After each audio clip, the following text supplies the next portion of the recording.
Hello friends and welcome to the series of video lectures on psychology and organizational behavior. मैं doctor Arpita Chaudhary आज आपसे बात करूंगी organisational culture के बारे में। ऑर्गेनाइजेशनल कल्चर क्या होता है, उसकी कौन सी कल्चरल वैल्यूज़ हैं जो डोमिनेंट हैं, उसके बारे में अपन ने पिछले वीडियो में बात करी थी। In this particular video, we'll be talking about types of organization culture. So, without wasting any time, let's begin. जब हम टाइप्स ऑफ कल्चर की बात करते हैं तो सबसे पहले हम बात करेंगे डोमिनेंट कल्चर। मेरे पिछले वीडियो में भी मैंने आपसे बताया था कि कुछ कोर वैल्यूज़ होती हैं जो कि ऑर्गेनाइजेशन की पहचान होती हैं, जिससे ऑर्गेनाइजेशन जाना जाता है। That is dominant culture. और ये जो कोर वैल्यूज़ होती हैं they are shared by majority of members. For example like hard work, innovation है, रिस्क टेकिंग बिहेवियर है, लॉयल्टी है, कस्टमर सर्विस है। ये कुछ डोमिनेंट वैल्यूज़ हैं जो ऑर्गेनाइजेशंस अपने ऑर्गेनाइजेशन को में प्राथमिकता देते हैं और सारे मेंबर्स उसको मानते हैं। Second is subculture. Subculture या मिनी कल्चर पूरे ऑर्गेनाइजेशन के द्वारा नहीं शेयर किया जाता, बट पर्टिकुलर डिपार्टमेंट या पर्टिकुलर यूनिट या जो it is shared by minority. So और ये generally it is the result of कोई प्रॉब्लम्स आती हैं या उनके जो अनुभव इस प्रकार होते हैं तो कुछ लोग उनको मानते हैं। And contrary to dominant culture they are not shared by all the members, but उस यूनिट के या जो सेम प्रॉब्लम शेयर कर रहे हैं सिर्फ वही मेंबर्स इनको मानते हैं। Thirdly will talk about strong and weak culture. Strong और वीक कल्चर की जो this is determined by the intensity या स्ट्रेंथ ऑफ कल्चर। और इसके लिए हम दो चीज़ों से डिटरमिन होती है strength of culture, sharedness and intensity.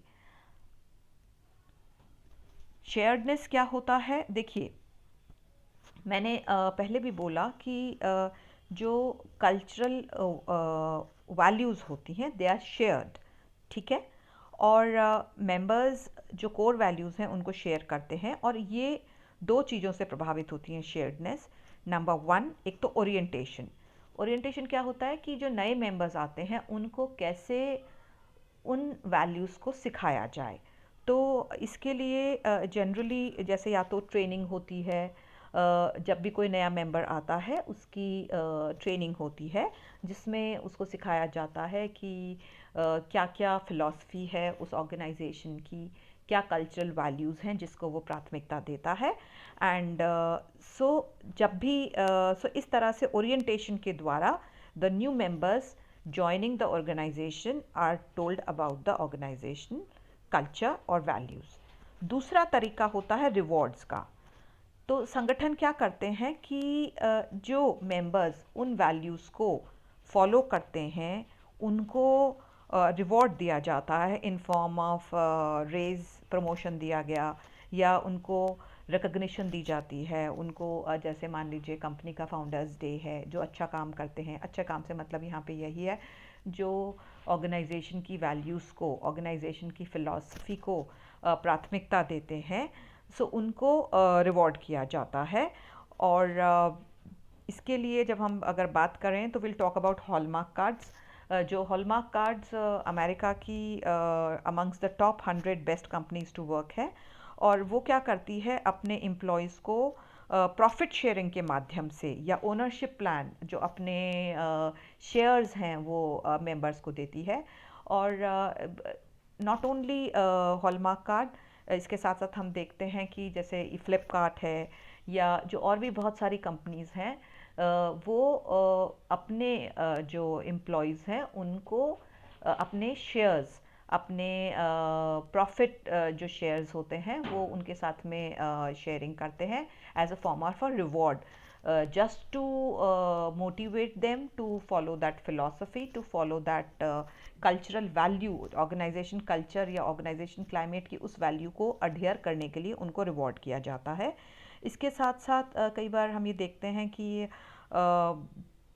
Companies जैसे हॉलमार्क कार्ड का मैंने आपको एग्जांपल दिया, वो अपने एम्प्लॉयज़ में जो cultural values related to family through programmes like parental leaves, जैसे अगर मान लीजिए आपके घर में कोई मेंबर या पेरेंट्स की तबीयत ठीक नहीं है, या चाइल्ड केयर लीव दी जाती है, या सिक लीव्स दी जाती है, तो ये सारी चीज़ें कहीं ना कहीं ये एम्फेसाइज करती हैं कि कंपनी के लिए एम्प्लॉय की हेल्थ इम्पॉर्टेंट है, नंबर वन।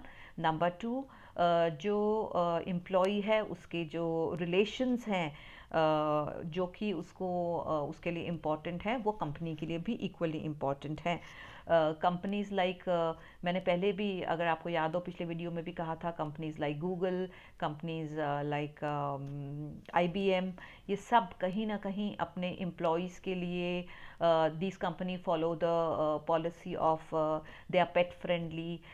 उनके ऑफिस में जिम्स होते हैं, रेक रूम्स होते हैं, जिससे कि जो employees at the time of stress या व्हेन दे आर टायर्ड, तो वहाँ पे जाके वो रेस्ट कर सकते हैं, वो अपने पेट्स को ले जा सकते हैं, और ज़रूरत पड़ने पे अपने बच्चों को ले जा सकते हैं, because at the end of the day they realise that employee अगर कहीं ना कहीं परेशान होगा, चाहे वो किसी भी वजह से हो, तो वो they take care of all these things.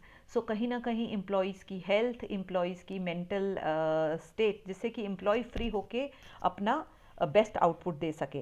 तो this is how companies reward the good work, the adherence to the policy, adherence to the culture of the organization.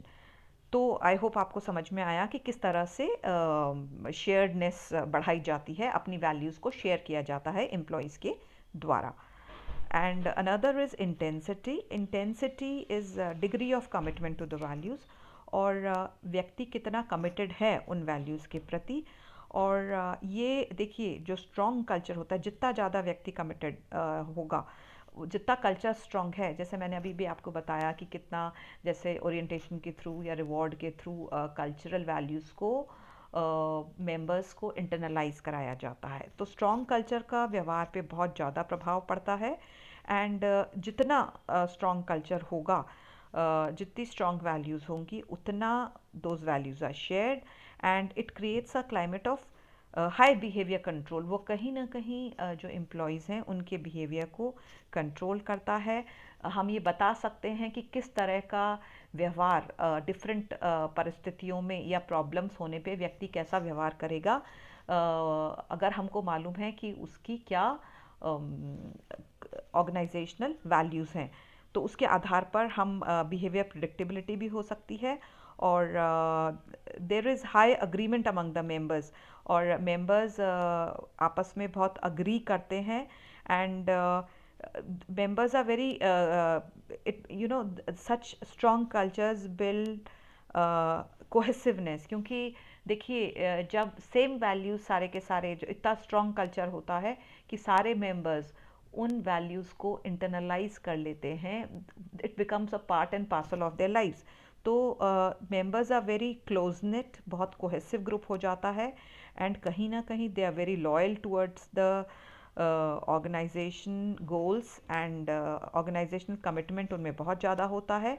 And employee turnover, they would not leave such an organisation जहाँ पे वो इतना deep rooted जो values हैं उनको ingrained कर देते हैं एम्प्लॉयज़ के अंदर। सो एम्प्लॉयज़ की थिंकिंग प्रोसेस का वो कहीं ना कहीं हिस्सा बन जाता है। और सो ऐसे स्ट्रॉन्ग कल्चर्स में employees do not leave that organisation. और इसके अलावा जो स्ट्रॉन्ग कल्चर होता है वो व्यक्ति के बिहेवियर कंसिस्टेंसी को भी बढ़ाता है। और कहीं ना कहीं हम देखते हैं कि इट इंक्रीजेस फॉर्मलाइजेशन। सो हम ज़्यादातर जो सारे एम्प्लॉयज़ हैं वो उस फिलॉसफी, उस वैल्यूज़ के हिसाब से ही कार्य करते हैं। इसके साथ साथ, जैसे मैंने अभी पहले भी बोला था, इट क्रिएट्स प्रिडिक्टेबिलिटी। हमको पता चलता है कि किन स्थितियों में व्यक्ति किस प्रकार का व्यवहार करेगा, क्योंकि हमको ये पता है कि जो ऑर्गेनाइजेशन है इन पर्टिकुलर वैल्यूज़ को हाईलाइट करता है, एम्फेसाइज करता है। So employees behaviour according to those values, या अपने व्यवहार में, या जैसे मैंने बोला था कि अगर कोई प्रॉब्लम आने पर वो उन वैल्यूज़ को प्राथमिकता देते हैं। सो हम ये देखते हैं कि जो स्ट्रॉन्ग कल्चर्स होते हैं उनमें बिना रिटन रूल्स के, बिना रेगुलेशंस के ही एक ऑर्डरलीनेस रहती है, एक डिसिप्लिन रहता है, और एक प्रिडिक्टेबिलिटी हम उसके आधार पर कर सकते हैं। So, and because these rules and regulations are internalized in employees when they accept that culture, जब उस culture को जब share करते हैं, उसको accept करते हैं, when they are committed to organization goals, तो हम ये देखते हैं कि ये जो rules and regulations हैं with वो automatically कहीं ना कहीं acceptance होती है, और उसके आधार पर व्यक्ति अपना व्यवहार करता है। So, this was all about types of culture, और क्या चीज़ें होती हैं जो डिटरमिन करती हैं ये जो different types of culture. I hope आपको समझ में आ गया होगा। So thank you so much, and please continue to watch my videos on organisational behaviour and psychology. Thank you.